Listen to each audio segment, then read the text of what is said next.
My wife slept with her boss while living off my income, so I stayed silent, took notes, and one day she finally learned what that really cost her.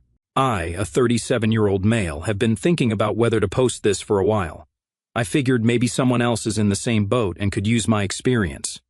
First, let me introduce myself. I'm Ryan, and I work in cybersecurity. Yes, I'm good with computers and all that. I was always the quiet, reliable guy who worked hard and played by the rules. I grew up with my dad teaching me about respect and hard work, while my mom showed me how to cook and take care of myself. Dad always said, never let anyone walk all over you. But I guess I forgot that lesson for a while. I met Vanessa, a 35-year-old female, at a friend's barbecue back in 2017. She was gorgeous, blonde, fit, always dressed like she'd just stepped out of a magazine. She worked at a marketing agency, making decent money but nothing compared to my senior security analyst salary. We've been married for 3 years after dating for 2. Man, those early days were something else. We couldn't keep our hands off each other. Everything felt balanced and we both actually cared about making things work. I cooked my dad's famous chili. It was her favorite. She cleaned, I fixed stuff around the house, and she handled the social calendar. We both contributed to bills. It was a partnership, you know? But then things started shifting after our first anniversary. Small stuff at first that I didn't really notice. She stopped cooking those special meals she used to make. She became less interested when I talked about work or my hobbies and made more demands without doing her part. I brushed it off and made excuses for her. She's stressed from work. Her mom's being difficult again. She's tired, whatever. I basically came up with every possible explanation except the obvious one staring me right in the face. I was being used for stability, status, and money while getting less and less in return. My buddy Derek, whom I've known since high school and who works in construction, noticed it before I did. Dude, every time I see you guys, she's on her phone ignoring you, and you're carrying everything, he said during a poker night. I laughed it off and told him to mind his own marriage. I should have listened. The moment I finally woke up happened after I worked a 16-hour shift dealing with a major security breach at the company. I came home exhausted to a dark house at 11 p.m. There was no dinner, even though she'd been home all day. The sink was piled with her dishes from breakfast and lunch. The laundry I'd asked her to handle sat untouched, yet somehow she had found time to get her $200 nails done, have a $90 lunch with friends at that trendy bistro downtown, and buy a new $350 purse. Her Instagram story with the caption, "Treating myself because I deserve it," confirmed all that. When I asked about the housework we had agreed to share, she literally rolled her eyes at me. I didn't sign up to be a housewife, she said, not even looking up from her phone as she texted her bestie, Megan, another entitled princess who married some banker guy. Are you kidding me right now? I worked 16 hours keeping our company from losing millions in a cyber attack, and you can't even put clothes in the dryer? I said, my voice rising. Oh, don't be so dramatic, Ryan, she snapped. I had a busy day too. That busy day was a literal spa day, according to her location tags. I told her I wasn't asking for a housewife, just a partner. That's when she dropped the bomb that changed everything. She straight up told me she wanted the marriage perks without the duties. What exactly do you think you're contributing to this relationship? I asked, trying to keep my voice steady. She looked genuinely surprised at the question. I'm your wife. My presence should be enough. Then she literally waved her hand around her body like she was a prize on a game show. You should be grateful I chose you. Do you know how many guys would kill to be with someone like me? Then she listed her contributions. She attended company events with me, where she spent the entire time networking for her own career. She maintained her appearance using my credit card, and she hadn't cheated. That I knew of. Like fidelity was some special favor instead of the basic bare minimum in a marriage.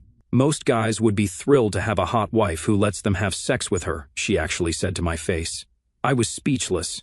That night, sleeping on the couch because she had her toxic friends Megan and Tiffany over late, drinking my expensive whiskey and Scream, laughing at reality TV while I needed rest before another early shift, something broke inside me, not my heart, my illusion. I realized I had been living in a completely one-sided relationship where I gave everything while she took. I'd become an ATM with a dick, nothing more. I went to work the next morning with this weird new clarity, like someone had adjusted the focus on a blurry picture. I drove the 45 minutes to my office in silence. No podcast, no music, just thinking. I thought about how she spent the money I earned, $140,000 per year plus bonuses, while keeping her own separate, barely $55,000. How she enjoyed the house I mostly paid for without lifting a finger to maintain it. How she leveraged our marriage for social status, but treated me like an afterthought. I called Derek on my lunch break and finally opened up. Sounds like you married my ex, he said. Time to grow a spine and show her there are consequences. I didn't initially want revenge or drama. I'm not naturally that type of guy. My dad raised me to be respectful and fair, but I was starting to realize that sometimes justice looks like revenge to entitled people. I wanted equality, or at the very least to stop being taken advantage of. If she wanted the perks of marriage without the duties, then maybe it was time she experienced exactly what she was giving: nothing.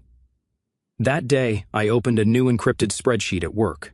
At the top, I typed cold justice plan. Under it, I started mapping out exactly how I would give her exactly what she was giving me. No more, no less.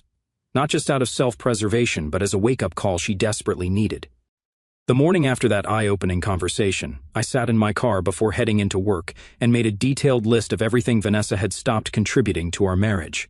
The list was depressingly long. Cooking, she hadn't made a meal in 4 months. Cleaning, her clothes were constantly on the floor. Emotional support, I couldn't remember the last time she asked about my day. Sex, twice in the last 3 months, both times she just lay there, on her phone half the time. Financial contribution to shared expenses, maybe $500 a month to my $4,000 plus, and even basic respect. She constantly interrupted me and mocked my hobbies to her friends. Yet she expected premium housing, our $750,000 home, social status as a married woman. Mrs. Cybersecurity Executive was literally in her Instagram bio: access to my premium health insurance, inclusion on my family vacations, my parents' lake house she loved to show off on social media, and full use of my credit for major purchases. I decided my first move would be financial.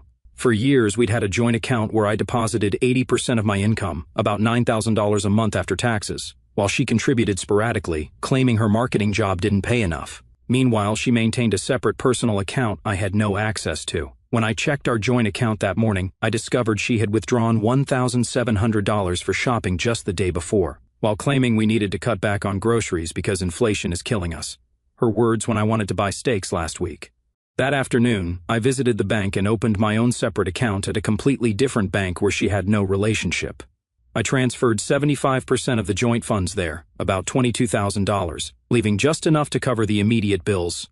I set up my direct deposit to send only a fixed percentage to the joint account, exactly matching the percentage of her income she contributed, which worked out to about 12%. The rest would go to my new account. I also immediately ordered a new credit card in just my name, with points that would benefit only me. My banker buddy Mike helped me out. "Seen this 1,000 times, man," he said. "Guys letting their wives drain them dry. Good for you for putting a stop to it." When I returned home that evening, she was waiting with this calculated smile that I now recognized as her manipulation face. Head tilted, one hip cocked, that fake innocent look. "I've been thinking about our conversation," she said, sidling up to me, wearing the tight dress I once complimented. I was stressed. "You know I appreciate everything you do." Her hand slid down my arm as she mentioned wanting to book a weekend getaway to a $900 per night resort in Napa that she clearly expected me to fund entirely. "Sounds nice," I replied neutrally. "Let's split the cost evenly since we both work." Her smile faltered momentarily before she recovered. "You know my job doesn't pay much. I was thinking you could cover it as a gift. Plus, Megan and Brad are going the same weekend and already booked." So this was about keeping up with her friend. The entitlement in her voice was unmistakable now that I was listening for it. Every sentence started with "I want" or "I need," but never "we" anymore.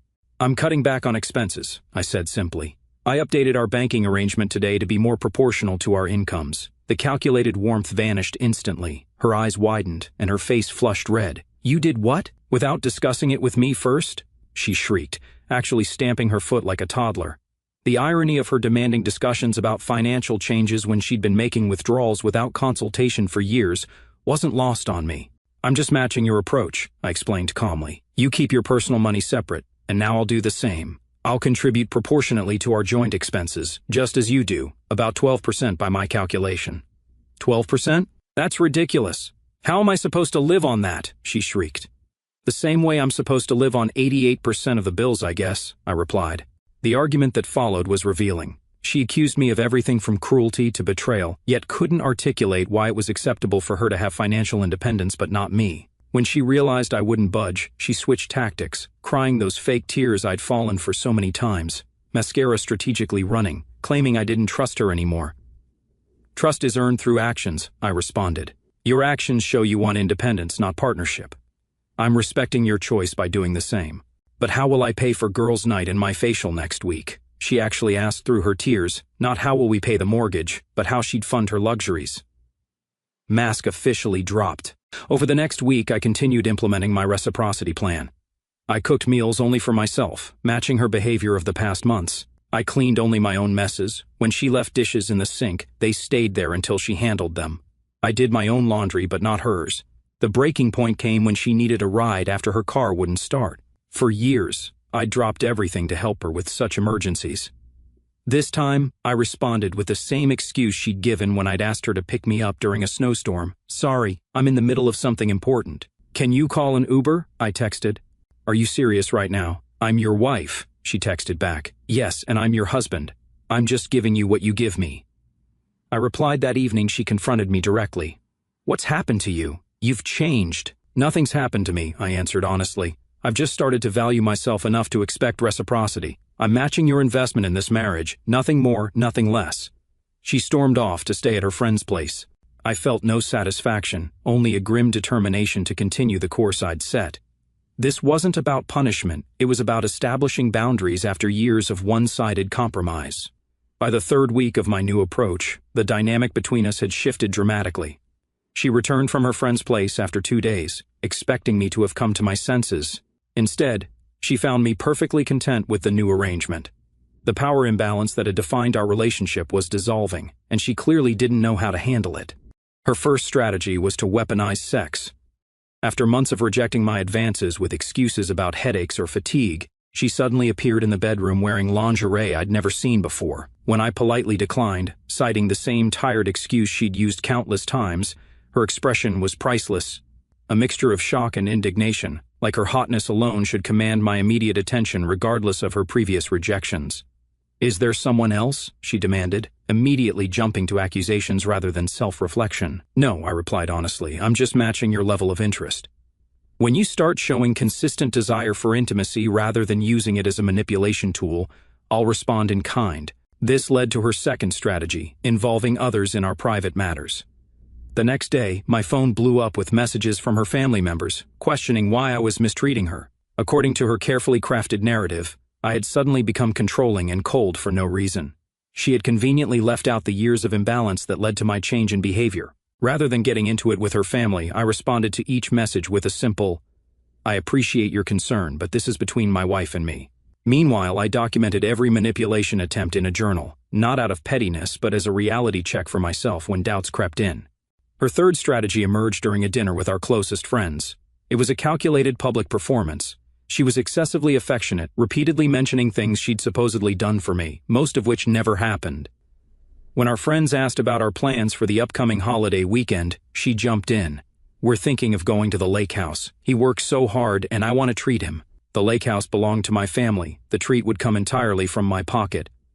Our friends nodded approvingly at her apparent generosity. Actually, I interjected calmly, we haven't discussed any plans yet. If you'd like to plan a trip, we should talk about how we'll split the costs. The momentary flash of anger in her eyes was quickly masked with a laugh.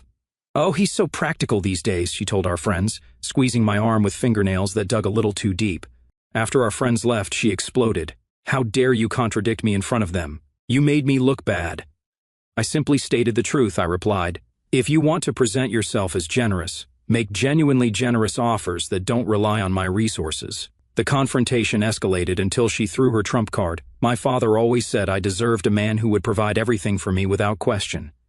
Maybe he was right about you not being good enough. For years, that comparison to some imaginary perfect provider would have cut deep. This time, I simply nodded. You're entitled to that view, and I'm entitled to expect partnership rather than servitude. If that's not what you want, perhaps we should reconsider this marriage. The suggestion of ending things, coming from me rather than as her manipulative threat, visibly unsettled her. The financial reality of divorce suddenly seemed to dawn on her. Without access to my income, her lifestyle would change dramatically. Her expression shifted from anger to calculation in an instant. I don't want that, she said, her voice softening. We can work this out. I agreed we could, but only with clear expectations of reciprocity. That night, for the first time in years, she washed the dinner dishes without being asked. It was a small gesture, but it revealed something crucial. She was capable of contributing when properly motivated. The real test came the following weekend when my car needed repairs.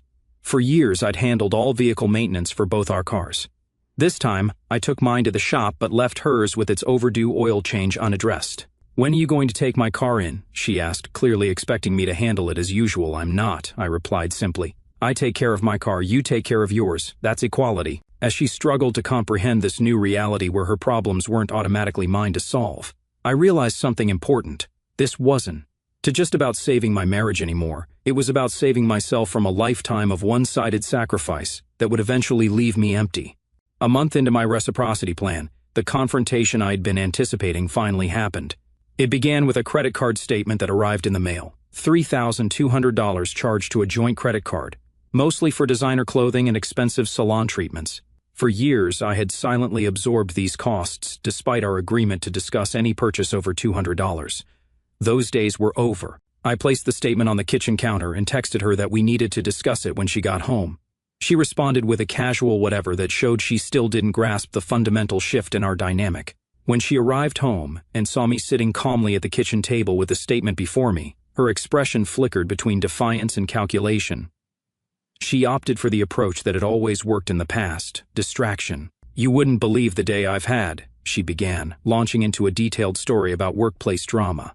I listened politely, waiting for her to finish before quietly redirecting.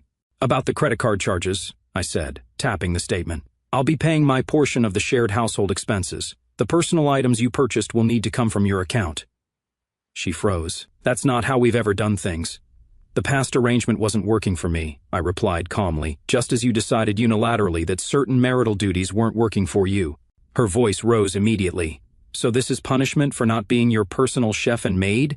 "This isn't punishment," I corrected. "It's consequence. You wanted independence from traditional expectations while maintaining traditional benefits. I'm simply applying that same principle to finances." What followed was the most honest conversation we'd had in years. She accused me of changing the rules mid-game. I pointed out that she had changed them first when she decided marriage was a one-way street of benefits. She claimed I was being petty. I suggested I was being precise, giving exactly what I received. "Do you even love me anymore?" she demanded, tears forming, tears I had seen before, when logic failed and emotional manipulation became her weapon of choice. "I married you because I loved you," I answered truthfully. "But love requires respect to survive, and respect requires reciprocity." The argument escalated until she grabbed her phone and called her father, putting him on speaker with a triumphant look. I recognized the tactic immediately. She was mobilizing her strongest ally, expecting me to back down as I had in previous disagreements. "Daddy, he's refusing to pay the credit card bill," she said, her voice suddenly small and victimized. Her father's gruff voice filled the kitchen.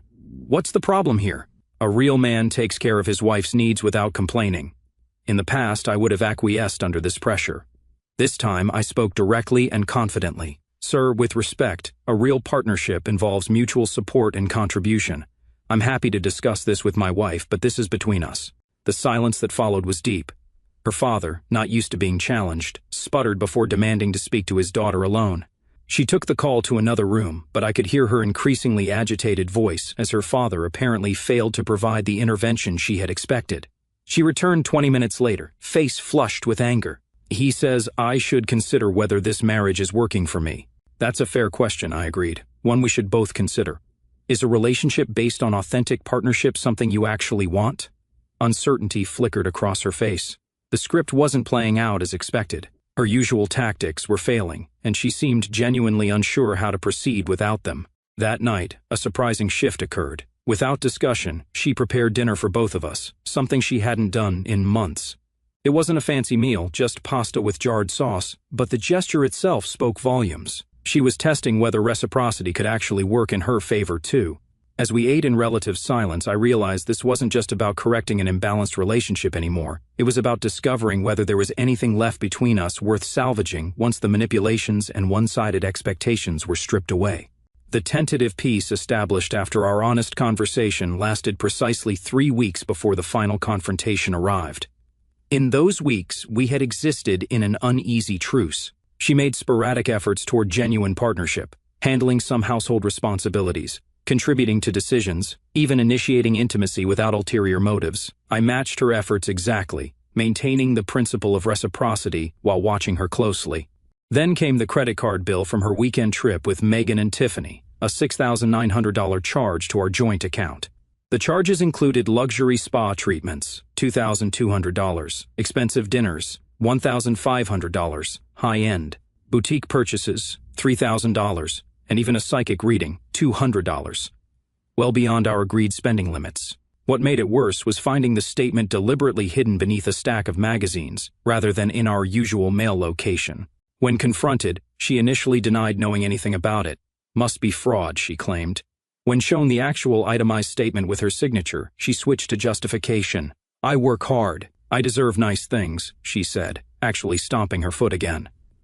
I agree that everyone deserves rewards for their work, I replied. But those rewards should align with their contribution and come from their own earnings. Her eyes narrowed. So you're refusing to pay it? I'll cover my half of our shared household expenses as agreed, I said. The personal luxuries are your responsibility. The calculation behind her next move was visible in real time as her expression shifted from anger to a practiced vulnerability. I can't afford this on my own, she admitted, voice deliberately small. My job doesn't pay enough. Then perhaps luxury spa weekends shouldn't be a priority, I suggested. Or perhaps a better-paying job might be something to consider. I hear Starbucks is hiring. They give benefits too. She stared at me as if I'd suggested something outrageous, rather than the basic financial responsibility most adults navigate daily. Then came the ultimatum I had half expected for months. If you don't pay this bill in full, I want a divorce. The words hung in the air between us. In the past, such a threat would have sent me scrambling to placate her to preserve a marriage I had invested so much in, despite its increasing returns of misery. This time I felt an unexpected calm. I understand, I replied simply. If that's your decision, I'll respect it. My response clearly wasn't what she had anticipated. She backpedaled immediately. I don't actually want that. I just need you to understand how serious this is. I do understand, I assured her. You're saying that unless I fund luxury purchases made without consultation, our marriage isn't viable from your perspective. That clarifies your priorities perfectly. She tried several more emotional appeals, ranging from accusations of cruelty to reminders of how good we used to be together. When these failed, she switched to threats about taking half of everything in a divorce, clearly expecting this financial leverage to force my compliance. You're absolutely entitled to a fair division of our marital assets, I agreed calmly. I've already consulted an attorney about equitable distribution based on contribution. What I didn't tell her was that I'd been documenting everything for months, had already moved some assets, and had been getting advice from Mike at the bank, who'd seen this scenario countless times. The mention of an attorney silenced her momentarily. You've talked to a lawyer behind my back? I've prepared for the possibility that reciprocity might not be acceptable to you long-term, I explained, just as you prepared for financial independence by maintaining separate accounts throughout our marriage. In the stunned silence that followed, I added, I would prefer to build something authentic with you, but I won't return to an arrangement where I give everything and receive little in return. She left the house without another word. Late that night, she returned and made one final attempt, seduction as manipulation, the strategy that had resolved countless arguments in the past by bypassing genuine resolution. I declined firmly, explaining that intimacy should be an expression of connection, not a tool for control. The rejection seemed to finally cement the reality of our new dynamic. She packed an overnight bag and announced she would be staying with her sister until you come to your senses. 3 days later, I received divorce papers. But this is where my story takes a different turn than you might expect. My preparation had been more thorough than she could have imagined. When she was served with my counterfiling, it included 1. Screenshots of her admitting to deliberately hiding expenses in text to Megan, 2. Bank statements showing her pattern of financial abuse, 3. Documentation of the actual household contribution split, 88-12, 4. Screenshots of her mocking me to her friends, 5. Evidence she'd been planning to upgrade husbands once I got my expected promotion. The week after she received these papers, the bottom fell out of her life. Her company announced layoffs, and her position was eliminated. Her toxic friend Megan, going through her own divorce, couldn't help her financially. Her credit cards were maxed out from the spa weekend and shopping sprees. That's when the text started coming. We should talk about this in person. I think I was too hasty. Can I come home just to discuss things? I didn't respond for 3 days. When I did, I simply wrote, you can come by Saturday at 10 a.m. to discuss financial matters. When she arrived, gone was the entitled princess. In her place was a desperate woman who'd suddenly realized actions have consequences. She'd lost weight, her designer clothes were replaced with simple jeans and a sweater. Ryan, she started, tears already forming. I've been doing a lot of thinking. I miss us. I miss what we had. Which part? I asked. The part where I paid for everything while you contributed nothing? The part where you mocked me to your friends? Or the part where you told Megan you were planning to trade up to a richer husband? Her face went white. You saw those texts? I saw everything, Vanessa. The plans, the manipulation, all of it. I didn't mean any of it, she sobbed. I was stupid and spoiled, and I need you. They laid me off. My cards are maxed out. Megan can't help me. And there it was. Not I love you or I was wrong, but I need you. Specifically, she needed my money. So, to be clear, I said calmly, now that you're in financial trouble, you've decided our marriage is worth saving? She nodded eagerly. I can change. I'll do the housework. I'll contribute more. Whatever you want. I took a deep breath. I want a partner, not a dependent who behaves when she's desperate. The divorce proceeds as planned. What followed was the most spectacular meltdown I've ever witnessed. Screaming, begging, threatening, all in the space of minutes. She actually got on her knees and grabbed my legs, mascara streaming down her face. Please, Ryan, I'll do anything. I have nowhere to go. My parents won't help me. They said I made my bed. For a moment, I almost felt sorry for her. Almost. You had a husband who would have done anything for you, I said. You chose entitlement over partnership. Those choices have consequences. As she left, she turned at the door. What am I supposed to do now? Get a job, Vanessa, like the rest of us. 6 weeks later, our divorce was finalized with terms that heavily favored me based on the evidence. She got nothing beyond the legal minimum, which wasn't much given our short marriage and the documentation of her contribution, or lack thereof. Through mutual friends, I heard she moved to a studio apartment and took a job as an executive assistant, a major step down from her marketing role. Her Instagram, once full of luxury posts, went quiet. A year after the divorce, I got a letter from her. It was actually thoughtful and reflective, acknowledging her entitlement and mistakes. Too little, too late, but it suggested she might eventually grow as a person. Meanwhile, my life improved dramatically. The promotion came through, raising my salary to $180,000. I paid off our house, now just mine, started traveling more, and reconnected with old friends I'd neglected during my marriage. Derek introduced me to his wife's friend Sarah, a pediatric nurse who paid her own way, cooked amazing meals because she enjoyed it, and actually listened when I talked.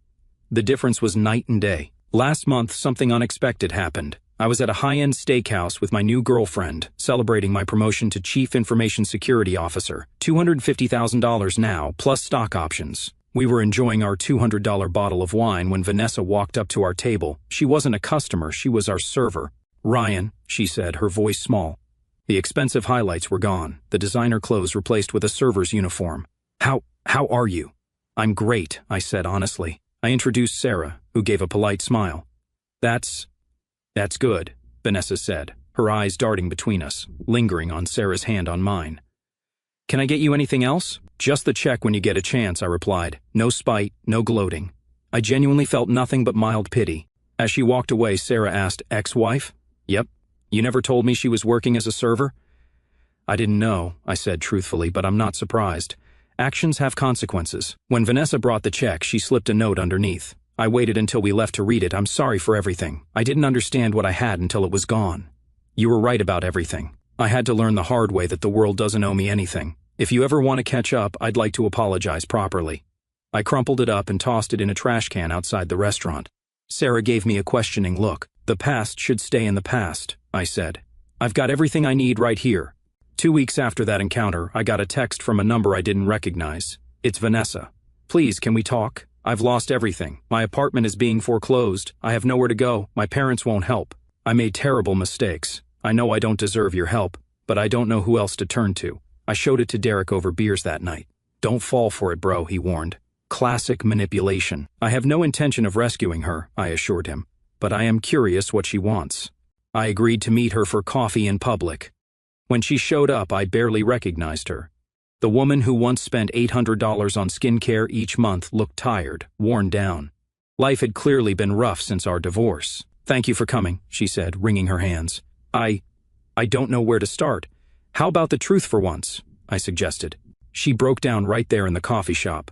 Through her tears, she confessed everything. How she'd taken me for granted, how she'd used me, how she'd planned to upgrade once I got successful enough. She admitted to cheating once with her boss, which I hadn't known about, and how karma got her when he fired her during the layoffs despite their affair.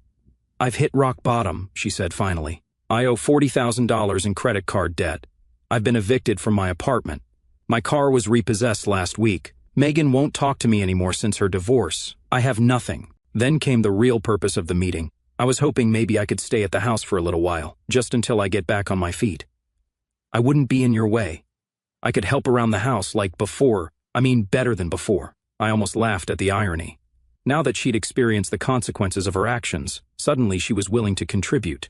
Vanessa, I said gently but firmly, what you're experiencing now are the natural consequences of your choices. The entitlement, the manipulation, the taking without giving. It all led here. I can't rescue you from that. But I'll do anything, she pleaded, reaching for my hand across the table. I've changed. I've learned my lesson. If you've truly changed, then you'll find your way without using someone else as a crutch. That's what mature adults do. As I stood to leave, I placed $500 in cash on the table. This is a one-time gesture, not because you deserve it, but because I choose to be kind despite how you treated me. Use it to get a bus ticket to your parents or find a room to rent. After this, don't contact me again. The mixture of gratitude and humiliation on her face was something I'll never forget. I walked away feeling not satisfaction but closure. I had given her exactly what she had given me during our marriage, the bare minimum, and now I was free to give someone deserving so much more. 3 years have passed since the divorce, and 5 months since that coffee shop meeting. I heard through mutual friends that Vanessa eventually moved back to her hometown, got a job as a receptionist, and is living with a roommate in a small apartment. Her social media is gone, no more flaunting a lifestyle she didn't earn. Meanwhile, Sarah moved in last month. We share expenses equally, despite my much higher income, because that's what she insists on. She cooks because she enjoys it, not because she has to. I handle the yard work because I find it relaxing. When one of us has a rough day, the other picks up the slack without keeping score. It's what a partnership should be. Sometimes my mind drifts back to that spreadsheet, my cold justice plan, that saved me from a lifetime of being used. It wasn't about revenge in the end, though the justice was certainly satisfying. It was about valuing myself enough to demand reciprocity, about recognizing that healthy relationships can't survive when one person consistently takes while the other gives. The most important lesson I learned? People who truly value you won't see basic respect and contribution as optional. They'll give freely because they want to, not because they're forced to, and they certainly won't wait until they're desperate to start treating you right. So, to any guys reading this who recognize yourselves in my story, you're not crazy, you're not selfish for wanting balance, and you're not obligated to fund someone else's entitled lifestyle. Stand up for yourself before it's too late. The right person won't make you fight for basic respect.